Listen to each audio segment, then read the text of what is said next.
Bonsoir, merci d'être avec nous. À la joute, Madame Fournier, donc vous avez compris le principe, le jeu. Vous avez le grand privilège d'avoir 30 secondes bien à vous pour nous spinner au nom du Parti québécois. À vous, Madame Fournier. Bien oui, bien sûr, nous, au Parti québécois, on est fébriles ce soir parce qu'on sent réellement que les choses sont en train de bouger sur le terrain. Le vent tourne, les gens sont enthousiastes. On a une réponse qui est extrêmement positive. En fait, M. Lisée, on l'a toujours dit, il gagnait à être connu et les gens le découvrent au courant de cette campagne. Les gens nous en parlent et c'est sûr que ça lui donne beaucoup d'énergie pour le débat de ce soir. Alors, il est préparé, il est zen, il est d'attaque pour bien faire connaître nos propositions puis concrétiser aussi ce qu'on entend sur le terrain depuis quelques jours en vote le 1er octobre. Presque 30 secondes, là, j'admire, vous avez respecté le délai. La réalité maintenant, Madame Fournier, vous dites le vent tourne. Votre problème au PQ, c'est qu'il ne tourne pas dans votre direction. Il y a peut-être un succès d'estime. Il n'y a pas de vote pour vous, pour M. Lisée à l'élection. Et si on appliquait ça à des sondages actuels, ça ne regarde pas bien.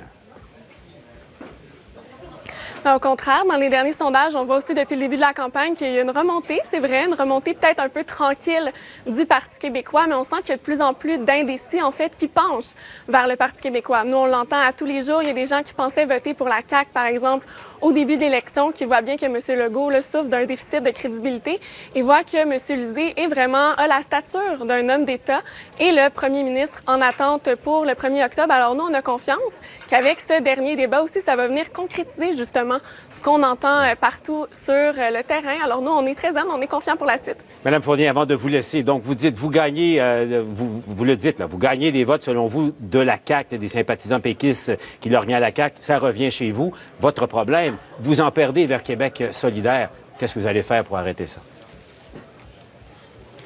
Nous, au Parti québécois, on a une vision qui est pragmatique. On a une vision d'avenir. Puis d'ailleurs, c'est ça la question que doivent se poser les Québécois le 1er octobre.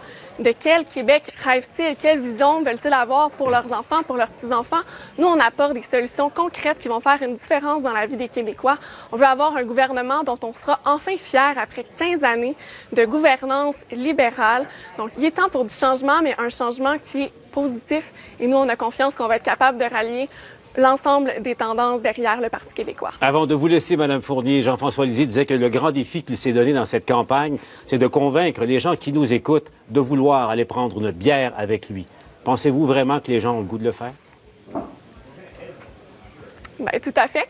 Comme je le disais, M. Lisée, je pense qu'il a été découvert par beaucoup de Québécois ces dernières semaines. On a vu que son taux de notoriété, son taux d'appréciation aussi était vraiment en très nette remontée. Ça, c'est de bon augure. Et ce soir, je suis certaine qu'il le prouvera encore une fois et qu'il donnera envie à beaucoup de gens d'aller prendre une bière par la suite et surtout de l'avoir comme premier ministre à partir du 1er octobre. Merci, Mme Fournier, d'avoir été avec nous à cette édition spéciale de La Joute.